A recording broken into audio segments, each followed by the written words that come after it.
നമസ്കാരം. കേരള റിനൈസൻസ് സീരീസിലെ രണ്ടാം ഭാഗത്തിലേക്ക് എല്ലാവർക്കും സ്വാഗതം. ഇന്ന് നമ്മൾ ചർച്ച ചെയ്യുന്നത് നായർ സർവീസ് സൊസൈറ്റി അഥവാ NSSനെ കുറിച്ചാണ്. NSS എസ്റ്റാബ്ലിഷ് ആയ ഡേറ്റ് ഒക്ടോബർ 31, 1914 വർഷം പ്രധാനപ്പെട്ടതാണ്. 1914 NSS രൂപീകൃതമായത്. ചങ്ങനാശ്ശേരിയിലെ പെരുന്നയാണ് ഇതിൻ്റെ ആസ്ഥാനം. തുടക്കത്തിൽ ഇതിൻ്റെ പേര് നായർ ഭൃത്യജന സംഘം എന്നായിരുന്നു. 1915 പരമുപിള്ളയുടെ നിർദ്ദേശപ്രകാരമാണ് പിന്നീട് നായർ സർവീസ് സൊസൈറ്റി എന്ന പേര് സ്വീകരിച്ചത്. രൂപീകൃതമായത് 1914 ചങ്ങനാശ്ശേരിയിലെ പെരുന്നയാണ് ആസ്ഥാനം. നായർ ഭൃത്യജന സംഘം എന്നുള്ള പേര് 1915 അടുത്ത വർഷം പരമുപിള്ളയുടെ നിർദ്ദേശപ്രകാരമാണ് നായർ സർവീസ് സൊസൈറ്റി എന്നാക്കി മാറ്റിയത്. ഈ വീഡിയോ മുഴുവനായിട്ട് കാണുകയാണെങ്കിൽ അതുപോലെ നിങ്ങൾക്ക് മറ്റു ജോലികളുടെ ഇടയിലും മറ്റും കേട്ടു പഠിക്കാനും സഹായകമാകുന്ന രീതിയിലാണ് വീഡിയോ തയ്യാറാക്കിയിട്ടുള്ളത്. എല്ലാവരും വീഡിയോ മുഴുവനായിട്ട് കാണുക, വീഡിയോ ലൈക്ക് ചെയ്യുക, ചാനൽ സബ്സ്ക്രൈബ് ചെയ്യുക. തുടർന്നുള്ള വീഡിയോകളും നമ്മുടെ ചാനലിൽ വരുന്നതാണ്. നിങ്ങളുടെ ഫ്രണ്ട്സിന് എല്ലാവർക്കും വീഡിയോ ഷെയർ ചെയ്യുക. അപ്പോൾ നമുക്ക് മറ്റു ഡീറ്റെയിൽസിലേക്ക് പോവാം. നായർ സർവീസ് സൊസൈറ്റിയുടെ ആദ്യത്തെ പ്രസിഡന്റ് K. കേളപ്പൻ ആയിരുന്നു. First president K. കേളപ്പൻ. ഇതിൻ്റെ സ്ഥാപകനും ആദ്യത്തെ സെക്രട്ടറിയും മന്നത്ത് പത്മനാഭനാണ്. ആദ്യത്തെ പ്രസിഡന്റ് കേരള ഗാന്ധി എന്നറിയപ്പെടുന്ന K. കേളപ്പനാണ്. സ്ഥാപകനും ആദ്യത്തെ സെക്രട്ടറിയും മന്നത്ത് പത്മനാഭനാണ്. ആദ്യത്തെ പ്രസിഡന്റ് കേരള ഗാന്ധി എന്നറിയപ്പെടുന്ന K. കേളപ്പനാണ്. ഇനി കേരളത്തിൻ്റെ സോഷ്യൽ ആൻഡ് ലീഗൽ റിഫോർമേഷനിൽ, സാമൂഹിക പരിഷ്കാരങ്ങളിൽ NSSന്റെ സ്വാധീനം എന്തൊക്കെയാണെന്ന് നോക്കാം. നായർ സമുദായത്തിലെ അനാചാരങ്ങൾക്കെതിരെ ശക്തമായ നിലപാടാണ് NSS സ്വീകരിച്ചത്.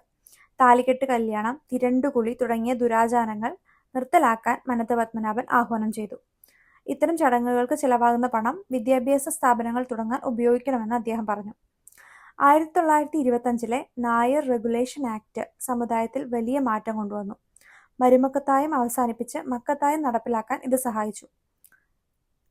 NSSന്റെ ഔദ്യോഗിക മാസികയാണ് മൗത്ത് പീസാണ് സർവീസ്. കഴിഞ്ഞ ദിവസം SNDP യോഗത്തിൻ്റെ മൗത്ത് പീസ് ഏതാണെന്നാണ് നമ്മൾ പറഞ്ഞത്. ഓർമ്മയുള്ളവർ കമൻറ്റ് ബോക്സിൽ കമൻറ്റ് ചെയ്യൂ കേട്ടോ. അപ്പോൾ NSSന്റെ മൗത്ത് പീസ് സർവീസാണ്, ഒഫീഷ്യൽ ജേർണൽ മൗത്ത് പീസാണ്. നായർ സമുദായത്തിൻ്റെ പരിഷ്കരണത്തിന് NSS വലിയ പങ്ക് വഹിച്ചിട്ടുണ്ട്. താലികെട്ട് കല്യാണം, തിരണ്ടുകുളി തുടങ്ങിയ ദുരാചാരങ്ങൾ നിർത്തലാക്കാനും മരുമക്കത്തായത്തിൽ നിന്ന് മക്കത്തായത്തിലേക്ക് മാറാൻ നായർ റെഗുലേഷൻ ആക്ട് പാസ്സാക്കാനും NSS വലിയ പങ്ക് വഹിച്ചിട്ടുണ്ട്. അടുത്തതായിട്ട് NSSന്റെ നേതൃത്വത്തിൽ നടന്ന പ്രധാന സമരങ്ങൾ ഏതൊക്കെയാണെന്ന് നോക്കാം. മന്നത്ത് പത്മനാഭന്റെ നേതൃത്വത്തിൽ നടന്ന ഏറ്റവും പ്രധാനപ്പെട്ട സമരമാണ് 1924 വൈക്കം സത്യാഗ്രഹത്തിന്റെ ഭാഗമായുള്ള സവർണ ജാഥ. വൈക്കത്തു നിന്നും തിരുവനന്തപുരം വരെ നടന്ന ഈ ജാഥ അവർണർക്ക് ക്ഷേത്ര വഴികളിലൂടെ നടക്കാനുള്ള അവകാശത്തിന് വേണ്ടിയായിരുന്നു. 1931 ഗുരുവായൂർ സത്യാഗ്രഹത്തിൽ വോളണ്ടിയർ ക്യാപ്റ്റനായി അദ്ദേഹം പ്രവർത്തിച്ചു. കൂടാതെ 1959 വിമോചന സമരത്തിന് നേതൃത്വം നൽകിയതും മന്നത്ത് പത്മനാഭനായിരുന്നു. അപ്പോൾ അദ്ദേഹത്തിൻ്റെ നേതൃത്വത്തിൽ നടന്ന കേരള റിനൈസൻസിലെ പ്രധാന സമരങ്ങളാണ്: ഒന്ന്, വൈക്കം സത്യാഗ്രഹത്തിൻ്റെ ഭാഗമായിട്ട് വൈക്കത്ത് നിന്നും തിരുവനന്തപുരം വരെയുള്ള സവർണ ജാഥ. അത് നയിച്ചത് മന്നത്ത് പത്മനാഭനാണ്. 1924 ഇത്. അടുത്തതായിട്ട് 1931 ഗുരുവായൂർ സത്യാഗ്രഹത്തിൽ വോളണ്ടിയർ ക്യാപ്റ്റനായിട്ട് അദ്ദേഹം പ്രവർത്തിച്ചു. 1559 വിമോചന സമരത്തിനും അദ്ദേഹം നേതൃത്വം നൽകി. അദ്ദേഹം നേടിയെടുത്ത പ്രധാന ബഹുമതികളും അദ്ദേഹത്തിൻ്റെ ഓർമ്മകളുമാണ് ഇനി അടുത്തതായിട്ട്. മന്നത്ത് പത്മനാഭൻ്റെ ആത്മകഥയാണ് എൻ്റെ ജീവിത സ്മരണകൾ, റെമിനിസൻസ് ഓഫ് മൈ ലൈഫ്. ഈ ക്വസ്റ്റ്യൻ മുമ്പ് കേരള PSC ചോദിച്ചിട്ടുള്ളതാണ്. ആത്മകഥ എൻ്റെ ജീവിത സ്മരണകൾ അഥവാ റെമിനിസൻസ് ഓഫ് മൈ ലൈഫ്. കേരളത്തിലെ വിദ്യാഭ്യാസ രംഗത്ത് അദ്ദേഹം നൽകിയ സംഭാവനകൾ പരിഗണിച്ച് അദ്ദേഹത്തെ കേരളത്തിലെ മദൻ മോഹൻ മാളവ്യ എന്ന് വിളിക്കുന്നുണ്ട്. കേരളത്തിലെ മദൻ മോഹൻ മാളവ്യ എന്നറിയപ്പെടുന്നത് മന്നത്ത് പത്മനാഭനാണ്. 1959 അദ്ദേഹത്തിന് ഭാരത കേസരി പട്ടം ലഭിച്ചു. 1966 പത്മഭൂഷൺ നൽകി രാജ്യം അദ്ദേഹത്തെ ആദരിച്ചു. അദ്ദേഹത്തിൻ്റെ ജന്മദിനമായ ജനുവരി 2 നമ്മൾ മന്നൻ ജയന്തിയായിട്ട് ആഘോഷിക്കുന്നുണ്ട്. ഇനി ഈ ഭാഗത്തുനിന്ന് പ്രതീക്ഷിക്കാവുന്ന കുറച്ച് ക്വസ്റ്റ്യൻസ് നോക്കാം. NSSന്റെ ആദ്യത്തെ പ്രസിഡന്റ് ആരാണ്?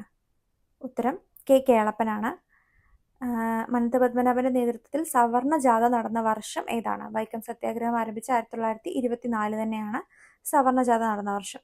എൻ്റെ ജീവിത സ്മരണകൾ, റെമിനിസൻസ് ഓഫ് മൈ ലൈഫ് ആരുടെ ആത്മകഥയാണ്? മന്നത്ത് പത്മനാഭന്റെ ആത്മകഥയുടെ പേരാണത്. ഈ പോയിന്റുകളെല്ലാം തന്നെ വരാനിരിക്കുന്ന HSST പരീക്ഷയ്ക്ക് വളരെ പ്രധാനപ്പെട്ടതാണ്. മറ്റ് PSC പരീക്ഷകൾക്കും റിനൈസൻസ് സിലബസിൽ വരുന്ന പരീക്ഷകൾക്ക് തീർച്ചയായിട്ടും ഈ വീഡിയോ നിങ്ങൾക്ക് ഉപകാരപ്രദമാകും. വീഡിയോ ഇഷ്ടമായാൽ വീഡിയോ ലൈക്ക് ചെയ്യുക, ചാനൽ സബ്സ്ക്രൈബ് ചെയ്യുക. ഈ സീരീസിലെ തുടർന്നുള്ള വീഡിയോകളും നമ്മുടെ ചാനലിൽ ഉടനെ തന്നെ വരുന്നതാണ്. PSC പരീക്ഷകൾക്ക് തയ്യാറെടുക്കുന്ന നിങ്ങളുടെ എല്ലാ ഫ്രണ്ട്സിനും വീഡിയോ ഷെയർ ചെയ്യുക. Thank you.